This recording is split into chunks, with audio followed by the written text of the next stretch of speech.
35%, crecimiento histórico. Que cuando el año pasado financiábamos 50 municipios en prevención del delito y el resto quedaba excluido y mirando porque no se ganaban un concurso, este año ya vamos en 233. Este año hemos logrado también que esos 35 municipios que no recibían un solo peso en los últimos 5 años, lo reciban. Que esos 15 municipios que no habían recibido históricamente un solo peso, lo reciban. Y que la igualdad se transforme en acciones. El alcalde Gonzalo Durán, ¿no es cierto?, de Independencia, donde se llevó a cabo esta presentación, señaló que es importante llegar oportunamente a trabajar con las comunidades, con las familias y las personas, con el propósito no solo de perseguir el delito, sino que intentar que el delito no se produzca. Y el alcalde de Concepción, Álvaro Ortiz, que también estuvo presente, dijo que este trabajo, esta apuesta que está haciendo el gobierno del presidente Boric para poder trabajar desde más temprana edad, lo aplaudimos y lo agradecemos. 8 de la mañana con 13 minutos. Saludamos a nuestra siguiente invitada, quien se encuentra a esta hora en línea, la subsecretaria de Educación, Alejandra Arratia. Subsecretaria, ¿cómo le va? Muy buenos días. Hola, muy buenos días. ¿Cómo están ustedes? Muy bien, subsecretaria, gracias por estar con nosotros a esta hora de la mañana y para hablar de diversos temas que tienen que ver con educación. Hay muchos desafíos al respecto, pero quería partir primero con lo que ha ocurrido esta semana, ¿no? El paro nacional convocado por el Colegio de Profesores. Ayer el Mineduc entregó finalmente una propuesta al magisterio que al parecer se habría recibido por parte por lo menos de su mesa directiva de manera bastante positiva. ¿Cómo ha visto finalmente este conflicto y la esperanza también de que esto se pueda resolver, ojalá, durante esta semana? Sí, bueno, en primer lugar, gracias por la invitación a conversar de educación hasta ahora, que es un tema tan importante para el país que estamos construyendo, ¿no? Miren, nosotros efectivamente le entregamos la carta al gremio el día de ayer, como habíamos comprometido. Nosotros, en la carta que les mandó el ministro Cataldo llegando el 17 de agosto, él los invitaba a una reunión para la semana pasada, el jueves 24. Lamentablemente esa reunión no se pudo concretar, ellos prefirieron hacer la reunión después de la votación y la tuvimos el lunes. Fue una reunión, la primera reunión con el nuevo ministro, y ahí pudimos conversar respecto a aquellos temas que ellos sentían que era importante clarificar respecto a la carta anterior, ¿no? Para nosotros la prioridad la prioridad siempre, y en este momento en que hay un paro indefinido especialmente, es en el fondo recuperar el servicio educativo, recuperar la rutina educativa, la experiencia formativa para niños, niñas, jóvenes lo antes posible. Por lo tanto, nos comprometimos ese día que les íbamos a mandar la carta ayer mismo, ¿no? Eso lo cumplimos, hicimos el envío de la carta, donde, por un lado ratificamos aquellos elementos que les habíamos señalado previamente, ¿no? Ratificamos los compromisos anteriores, pero además precisamos algunos temas que ellos habían solicitado. Entonces, no está todavía, sigue el paro en términos de que este es un paro indefinido, pero lo que el presidente del Colegio de Profesores informó es que se hacía un cambio de actividades. Y ese cambio de actividades, creemos que da cuenta de una buena recepción de lo que se señala en la carta. Ellos van a estar, lo que han dicho públicamente, ¿no? Es que ellos van a estar hoy día haciendo como análisis en las comunidades educativas y mañana sería una consulta nacional para reafirmar, en el fondo, para aceptar esta propuesta y deponer el paro o para continuar el paro que esperamos. Nosotros, por cierto, esperamos que la carta sea bien recibida, que tenga una buena acogida en el gremio, de modo de retomar las clases en los establecimientos que adhirieron al paro de la forma más rápida posible. Subsecretaria, si se pudieran, por lo menos a grandes rasgos, mencionar cuáles son los cambios o los avances, utilizando el término que usó el presidente del Colegio de Profesores respecto a la propuesta inicial y la que se mandó ayer. Sí, mira, yo les diría que lo principal, nosotros en la carta del 17 de agosto, de alguna manera como que lo que especificamos fue en términos de proporción, qué se iba a entender por los casos más urgentes, ¿no? En este sentido, este gobierno, ustedes saben, nosotros teníamos desde nuestro programa de gobierno un compromiso con el pago de la deuda histórica, Ese es un compromiso que se ha venido trabajando desde el inicio. Hemos tenido una mesa de trabajo. Nosotros hemos tenido una relación de bastante diálogo fluido y de colaboración con los distintos gremios, en particular en este caso con el Colegio de Profesores y Profesoras, ¿no? En el fondo el presidente de la República ratificó el 1 de junio, perdón, estoy un poco resfriada, ratificó el 1 de junio que se iba a pagar, que en el fondo la deuda histórica del pago completo tenía unas ciertas implicancias que se hacían más, en el fondo, que eran difíciles en el contexto de que se había rechazado como es de público conocimiento, ¿no?, la idea de legislar la reforma tributaria. Pero señaló que él sí estaba disponible para comenzar ya con el pago de los casos más urgentes. Entonces la pregunta que nos hacían desde el Colegio de Profesores en ese caso es, bueno, ¿qué entienden ustedes por los casos más urgentes, no? Y nosotros lo que explicitamos en la carta del 17 de agosto es que los casos más urgentes iban en el fondo consideraban alrededor de un 25% de los docentes afectados por la deuda histórica, ¿ya? Entonces, ese fue un paso importante en términos de que nosotros, ya, de alguna manera, como que le pusimos una cierta proporcionalidad, ¿no? Esto quiere decir más o menos el 25%. Luego comienza un trabajo, por cierto, y que vamos a tener que hacer con ellos. Yo sabemos, y por eso ayer, en la carta les habíamos propuesto y ayer lo ratificamos, que esto implica una mesa de trabajo para ir definiendo eso. ¿Qué quiere decir los casos más urgentes? Pero la duda que les quedaba a ellos es si ¿qué quería decir esto para el 75% restante? Entonces lo que nosotros explicitamos ayer es que el envío del proyecto de ley que se haría en diciembre, que también es parte de lo que se comprometió en la carta previa, ese envío va a ser un envío que considera en el fondo el total de los casos afectados. Pero en el fondo, considerando el total, vamos a partir por los casos más urgentes, que serían los que se podrían pagar a partir del año 2024. Ya. Y que serían este 25%, ¿me explico? Sí, perfectamente. Es decir, Entonces, el proyecto de ley ellos los abarca a todos y el pago partiría con un 25% el año 2024. De los casos más urgentes, exactamente.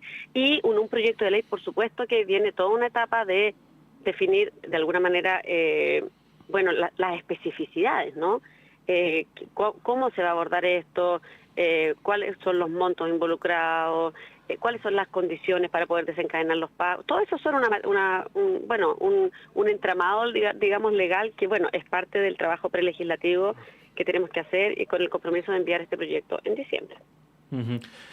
Subsecretaria, la preocupación en torno a que este conflicto con el Colegio de Profesores se pueda resolver de la manera más rápida posible radica en precisamente los rezagos que ya se arrastran desde la pandemia y en algunos establecimientos educacionales también durante el periodo del estallido social, producto de los avances en los currículum, etcétera, en las distintas materias que obviamente por dichas circunstancias no se pudieron abordar de la manera más normal posible.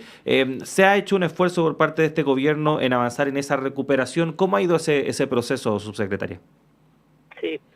A ver, es muy importante, Claudio, tu pregunta, porque nos lleva al sentido de la educación, ¿no? Que en el fondo resguardar el derecho a la educación, que las y los estudiantes puedan aprender aquellos elementos que como sociedad definimos que aprendan en el sistema educacional, ¿no? Que les permita además desplegar sus proyectos de vida, contribuir a la construcción de lo común. En el fondo esta es la promesa de la educación. Y en esto efectivamente hemos tenido unos años, en el fondo los años de la pandemia han afectado particularmente fuerte el sistema educacional. Sabemos que tuvimos un sistema educacional que estuvo mucho tiempo con las clases presenciales suspendidas. Eso en un país como Chile, que tiene particulares desafíos de inequidad, golpea especialmente a los grupos más vulnerables. Y quiero decir que por eso, para nosotros como gobierno, y nosotros creemos que para el país, esto es una causa país, que trasciende al gobierno, la prioridad es la reactivación educativa. La prioridad total es reactivar los aprendizajes, no reactivar el sistema educacional. ¿Cómo lo estamos abordando? El plan de reactivación educativa es un plan que tiene 3 ejes. El primero, les diría que el primero y el tercero tienen que ver, como el ministro Cataldo ha planteado y ha presentado en el Congreso también, como de alguna manera con condiciones habilitantes para que se produzca efectivamente una experiencia formativa que dé oportunidades de aprendizaje, que resguarde aprendizajes para todos y todas. El primero es convivencia y salud mental. El segundo eje es recuperación de aprendizaje y el tercer eje es asistencia, recuperación, reactiva, o sea, revinculación, porque además tenemos estudiantes que están de alguna manera un poco más, o sea, que han dejado el sistema y que tenemos que revincular, ¿no? Sí, parece que perdimos a la subsecretaria de Educación. Subsecretaria que estaba en un momento muy interesante, además, Sí, hablando de estos ejes que son los que se están utilizando, Claudio, para ver si se vuelve de nuevo a retomar un sistema educacional en un ambiente de normalidad. Efectivamente, algo que lamentablemente en distintas comunidades no se ha podido hacer. Justo nos estaba explicando la subsecretaria respecto de cómo está avanzando ese proceso de reactivación. Alcanzamos a hablar con ella respecto de lo ocurrido en torno al Colegio de Profesores. Nos explicó un poco también algunos de los puntos más importantes, más relevantes de la carta que se entregó al Colegio de Profesores, que como muy bien explicaba la subsecretaria, va a ser analizada durante el día de hoy por parte del Colegio de Profesores, pero no solo por parte de su mesa directiva, sino que a nivel de comunidades se han convocado una serie de reuniones para efectivamente ver este tema y que de esta forma las bases puedan votar si es que las acogen o no de la manera más informada posible durante la jornada de mañana. Ojalá que esto se pueda resolver porque efectivamente cada día que pasa es un perjuicio para los estudiantes, para las comunidades educativas en general. Esto no quiere decir que uno no considere legítimo y válido que el Colegio de Profesores se movilice, pero obviamente... Y que tienen demandas muy justas. Y que tienen demandas muy justas y que también el Estado no ha sabido por décadas resolver. Ese es el tema, que lleva mucho tiempo y en el fondo esto es como la deuda de FONASA, claro. Claudio. Se acumula durante años y de repente le toca a un gobierno asumirla o pagarla. Bueno, es como, volviendo al tema de antes, es como permitir al Colegio de Profesores asaltar la tesorería pública. Sí, claro, porque como no les han pagado, y no se ha hecho justicia. Han esperado tantos años, entonces que asalten nomás el Banco Central, claro, no sé, alguna cosa así con la lógica, ¿no es cierto?, de la usurpación. Fíjate que la subsecretaria tocó un tema súper importante cuando estaba hablando de los ejes. Mi pregunta para ella venía justamente en ese sentido. Habló de convivencia y salud mental. Sí. Y ese es un problema grave hoy día en muchos colegios a lo largo de Chile. Y no solo en los colegios, la sociedad en general. Es que ahí va, mira, tienes toda la razón, porque mi pregunta iba, ¿qué es primero, el huevo o la gallina? Estamos viendo niveles de violencia, de agresividad en los colegios, pero ese nivel de violencia y de agresividad se da en toda la sociedad. Sí, ya. Ahora recuperamos a la subsecretaria de Educación, Alejandra Arratia. Subsecretaria, justo la perdimos cuando estaba explicando los ejes en torno a este plan de reactivación. Mil perdones, Juanita, que audio y las personas que lo estaban escuchando. No sé qué pasó, mi teléfono se murió nomás. Sí, suele pasar. Nosotros pasa muy seguido. La tecnología nos jugó una mala pasada. Sí. Así es. Bueno, pero miren, en relación a lo que estábamos hablando, esto también es lo que le pasaba muchas veces a los niños y niñas que se tenían que conectar a través del celular para las clases online. ¿No? Esto es una vivencia que pasó mucho durante la pandemia. Les estaba contando, ¿se alcanzó a escuchar los tres ejes? ¿Cierto? Sí. Ya. Dentro del eje de aprendizaje, nosotros tenemos una serie de estrategias que proponemos y que hemos puesto a disposición. Hay algunas que son especialmente estratégicas. Por ejemplo, tenemos un sistema para evaluar como la etapa en que está progresando el desarrollo de la lectura, el día reactivación de lectura que le llamamos, ¿no?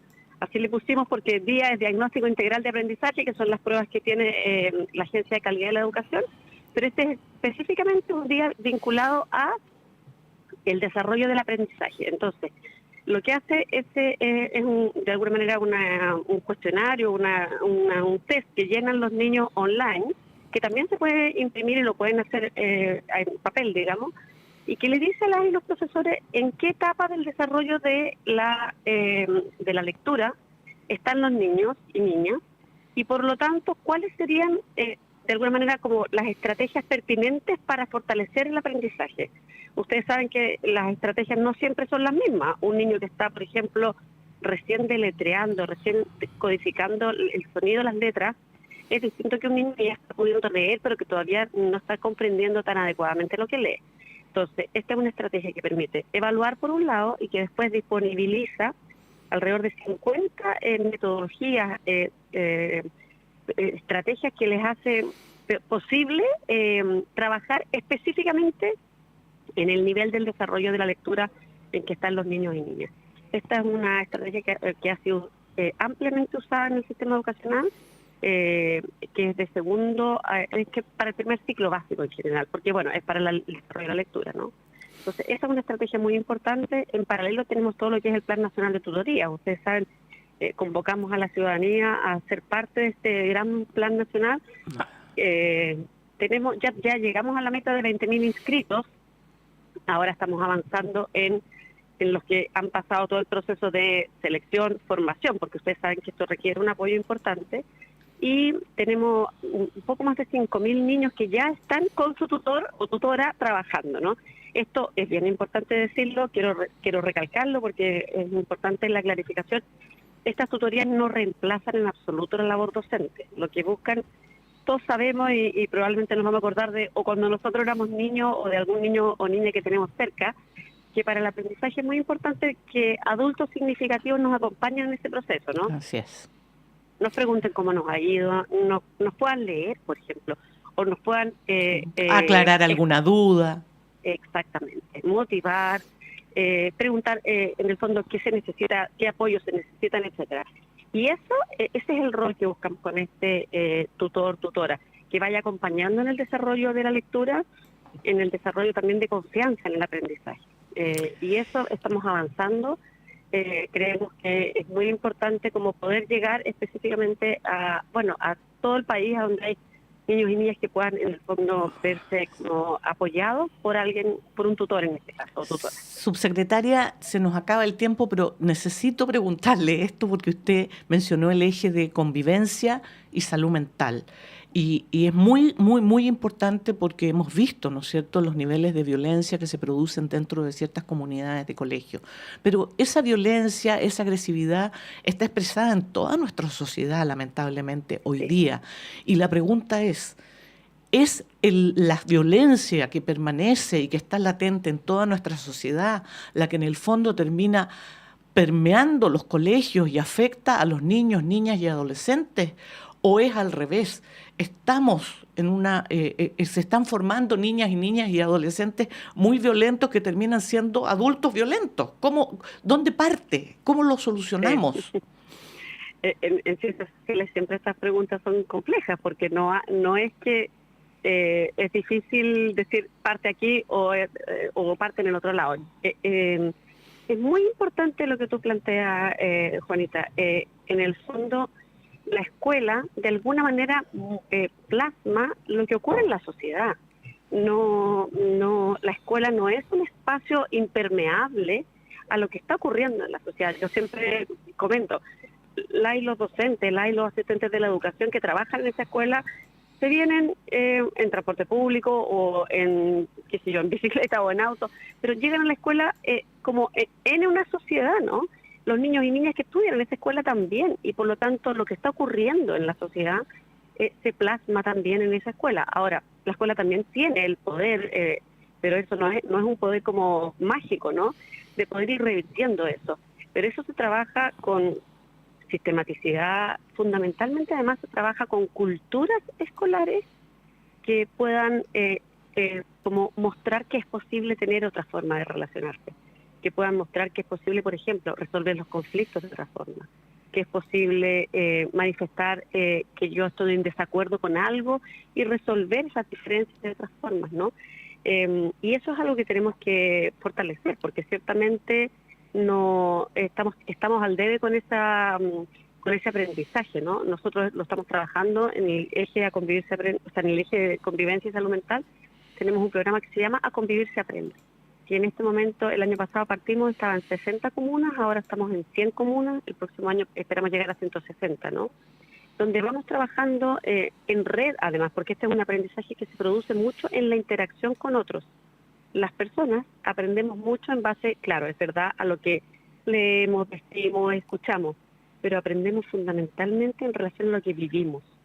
Y si las culturas educativas son culturas que son respetuosas, que son respetuosas de la diferencia, que pueden resolver los conflictos de modo adecuado, que pueden formar la empatía, que son donde se plasma el buen trato, el respeto al derecho, a los derechos de todas y todos. Eso lo vamos enseñando a través de la convivencia, ¿no? Entonces, sin duda influye lo que pasa en la sociedad, sin duda las escuelas son ese reflejo de eso, y sin duda también la escuela tiene el poder de cambiar eso enseñando otra cosa, pero eso requiere de un abordaje bastante sistémico que, bueno, es como lo estamos abordando, por ejemplo, en este programa A Convivir se Aprende. Tenemos también habilidades para la vida, estamos trabajando en una mesa intersectorial para trabajar en temas de cómo cada comunidad educativa, tanto desde salas cunas, jardines infantiles, escuelas, liceos, sean espacios protegidos para el desarrollo integral y el derecho a la educación de niños y niñas, ¿no? Así es que es una tarea que estamos abordando, pero también hay que considerar que son tareas que la educación son tareas que no son de corto plazo, son siempre tareas de mediano y largo plazo.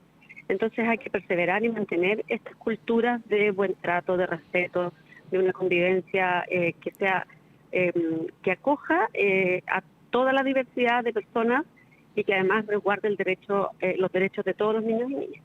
Sí, y este es un tema en el que también cada uno de nosotros puede hacer mucho. Podemos así que, aportar para tener una sociedad más respetuosa, claro, donde podamos convivir en medio de nuestras sí, diferencias. no hay que descansar solamente en lo que puede hacer el Estado, hay que poner también de nuestra parte. Subsecretaria. Todos aportamos en una línea o en otra, entonces es muy importante ser consciente de en qué línea queremos aportar. Exactamente, subsecretaria. Lamentablemente se nos acabó el tiempo, nos quedaron varios temas afuera, así que esperamos... Este es un tema que podríamos conversar días y días. Esperamos tenerla Sí. en una próxima ocasión, subsecretaria, que esté muy bien. Feliz de participar siempre conversando con ustedes. Un abrazo y buen día para quienes nos escuchan. Gracias, Que subsecretaria. esté muy bien, buen día. Buenos días, hasta luego. Ahí está entonces la subsecretaria de Educación, Alejandra Arratia, conversando con nosotros del que debe ser uno de los temas más urgentes actualmente en nuestro país. Uno de los temas, digo, porque también hay otros que requieren igual nivel de atención. Vamos a tratar de conversar en otra ocasión. Educación, Vivienda, seguridad para muchos seguridad, chilenos. reconstrucción también. Esos son los grandes temas. Esos son, no otras cosas que son secundarias y que provocan división. Y que provocan divisiones, exactamente. Juanita, lamentablemente te tengo que despedir, pero vas a estar con nosotros mañana. Nuevamente a las 7 en punto. Tenemos que hacer una pausa en este